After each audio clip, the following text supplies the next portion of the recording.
Човек, ай ходим на дискотека, че ми писна сам вкъщи. Откачам. Биляно, ние сме на 16.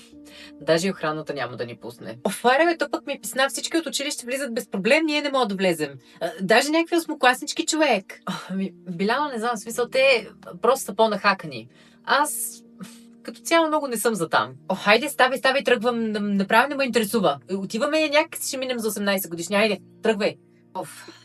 Човек, не знам. Аз много не мога да лъжа. Хайде бе, айде. Значи, слушай, като те пита охраната на колко си, казваш на 18.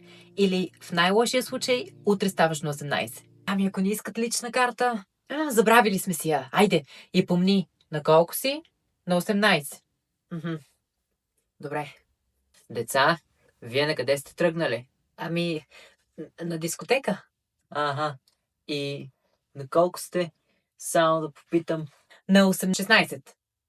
Човек, буквално ще стане!